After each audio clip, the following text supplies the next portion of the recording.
कुछ साल पहले किसी ने ललकार दिया था कि बिहारी कुछ नहीं कर सकते, तो बिहारी है तो कुछ नहीं कर सकता, बिहारी में दम नहीं होता। तो बस वही बात मेरे दिल में लग गई और एक जुनून सा छा गया मुझ पे कि नहीं, ऐसा नहीं है, बिहारियों में दम होता है और वो दम मैं दिखाऊंगा। मैं उसी माँ बाप न्यूज़ फॉर नेशन देख रहे हैं। आमतौर से आपने सुना होगा कि जो लेखक होते हैं उनके अंदर बहुत सारी दुनिया या बहुत सारे ऐसे विषय होते हैं जिनको वो समेट कर दर्शकों के सामने या अपने पाठकों के सामने पेश करते हैं। लेकिन हमारे साथ एक ऐसे युवा है जिन्होंने शायद अपने प्रोफेशन को बदल करके रख दिया और नई किताब लिखी और पटना में सड़कों पर लोगों से सपोर्ट मांगते फिर रहे हैं। क्या शुभ नाम हुआ आपका और क्या आपकी ये प्रक्रिया कहाँ से कहाँ जा रही है? मेरा नाम अरुण कुमार है और अभी तक यूनिवर्सिटी के छात्र और पटना के युवाओं का बहुत अच्छा सपोर्ट मिला है। एंड लोग पढ़ के जा रहे हैं, रिव्यू कर रहे हैं, दोबारा आ रहे हैं, अपने साथ 3-4 लोगों को लेकर आ रहे हैं, तो काफ़ी मदद मिल रही है सर यहाँ के युवाओं से। ये जो लाइन आपने लिखी है कि मैं नया लेखक हूँ, जी पटना से सपोर्ट चाहिए, जी। इसकी क्या वजह है? इसकी वजह ये सर कि कुछ साल पहले किसी ने ललकार दिया था कि बिहारी कुछ नहीं कर सकते, तो बिहारी है तो कुछ नहीं कर सकता, बिहारी में दम नहीं होता। तो बस वही बात मेरे दिल में लग गई और एक जुनून सा छा गया मुझ पे कि नहीं, ऐसा नहीं है, बिहारियों में दम होता है और वो दम मैं दिखाऊंगा।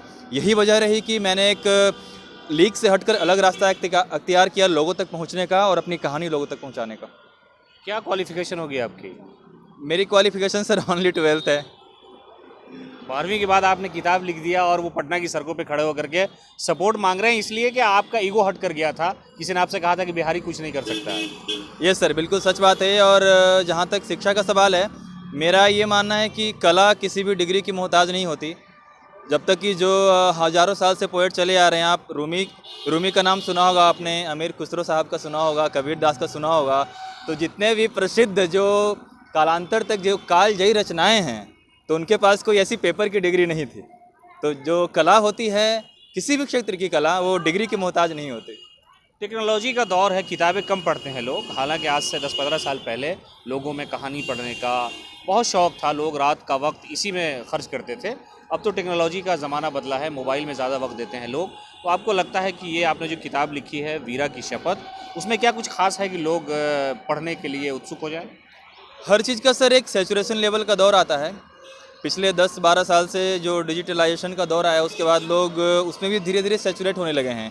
वो इससे ऊब चुके हैं धीरे धीरे, फेसबुक और इन सब से धीरे धीरे वो उबते नज़र आ रहे हैं और नई चीज़ की ओर जाएंगे। और हर पुरानी चीज़, हर विंटेज चीज़ कुछ साल बाद वापस आती है, तो लोग समझेंगे और लेखनी का दौर वापस आएगा। कुछ हैं, हाँ, ये तो आपने बिल्कुल सही कहा, पढ़ने वालों की संख्या कम हुई है, लेकिन नहीं पढ़ने वाले पहले भी नहीं पढ़ते थे, पढ़ने वाले आज भी पढ़ते हैं। क्या है इस किताब में, इस वीरा की शपथ में, क्या मोटी मोटी बातें आप बताएं दर्शकों को? सर ये कहानी इस पॉइंट ऑफ व्यू से लिखी गई है कि आप जिस तरह इसको देखेंगे किताब उस तरह दिखेगी। अगर आप नॉन फिक्शन किताबें पढ़ना पसंद करते हैं, आपको ऐसी किताबें पसंद है कि आप जिससे मात्र कुछ सीखें, तो आपको ये किताब पढ़नी चाहिए। अगर आप इंटरटेनमेंट को पसंद करते हैं तो भी ये किताब आपको अच्छी लगेगी। इसमें success, motivation, inspiration, love, romance, thrill, adventure, mystery, उसके अलावा शायरी, पोएट्री, दोहे, गज़ल, जो कि इस कहानी का हिस्सा है, इसमें इंक्लूड किया गया है। तो आपने सुना कि जो आप फिल्मी पर्दे पे देखते हैं कि कहानियाँ होती हैं, रोमांस होता है, उन सारी चीज़ों को संजोया है इस किताब के अंदर। और ये किताब लिखने की सबसे बड़ी वजह ये बनी कि किसी ने इन्हें ये कह करके हर्ट कर दिया कि आप बिहारी हैं और शायद बिहारी कुछ नहीं करता है। तो इन्होंने ठान ली कि 12th के बाद ही मैंने किताब लिखनी, और इन्होंने किताब लिख दिया। और किताब लिखने के बाद पटना की सड़कों पर पटना के लोगों से, बिहारी लोगों से सपोर्ट मांग रहे हैं। आप बने रहें न्यूज़ फॉर नेशन के साथ।